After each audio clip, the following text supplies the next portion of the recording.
Good morning, students. How are you? I hope you all are fine and staying safe at home. So, students, today we are going to start a new chapter in our moral science book. Okay? And our new chapter is lesson number 2. Our new chapter is the holy places. The holy places is our new chapter. Okay, students? And today I will give you a model reading.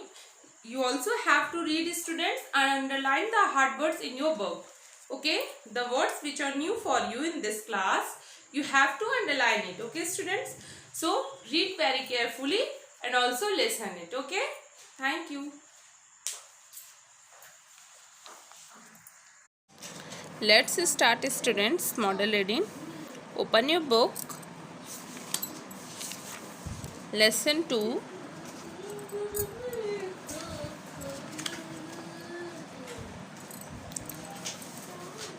Come on, the lesson 2.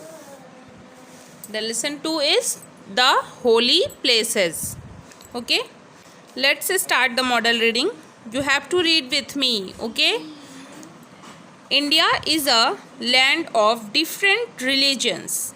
All the people worship God in their own way. They go to different holy places to worship God. Some of the holy places are temples, mosques, gurudwaras, churches, sthanakas and viharas. People worship in these places according to their religious faiths. Hindus worship in the temple. They read the Ramayana, the Srimad Bhagavad Gita there. These are religious books of Hindus. The Sikhs pray to God in Gurudwaras. They read their religious book, the Guru Granth Sahib. The Muslims offer namaz in the mosques. They pray to Allah. They read their religious book, the Quran. The Christians pray to God in the churches. They read their religious book, the Bible, there. Turn the page, students.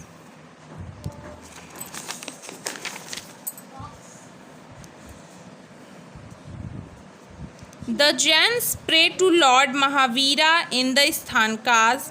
The Buddhists pray to Lord Buddha in the Viharas. Learn this poem. Hindu, Muslim, Sikh, Christian, all are the God's children. Temple, mosque, church, all are the places of worship. We should all befriend them. We should all respect them. Read this story. Rohan's grandmother goes to worship in the temple. One day, Rohan asked grandmother why she goes to temple. Grandmother said, some people go to the temple to worship God while others go to the mosque.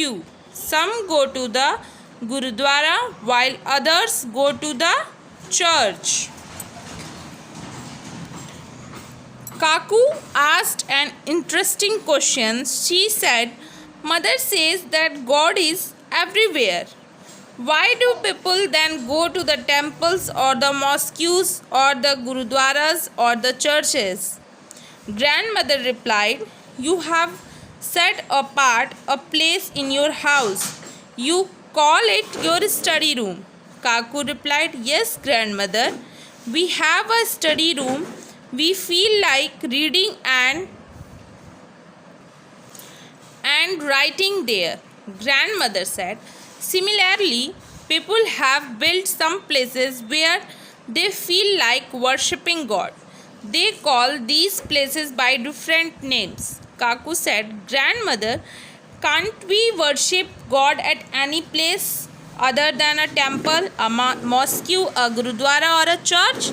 Grandmother replied, yes, We can certainly worship God anywhere.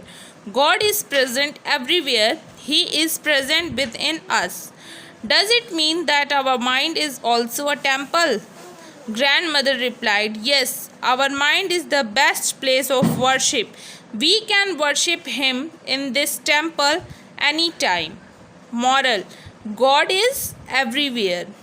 Okay, students, I have completed the model reading of lesson 2 and you have to read and underline the new words. Okay, students, underline the new words like similarly. This word is new for you, students. Okay. Then present, anytime. Like this, you have to underline the new words in your book. Okay. Thank you.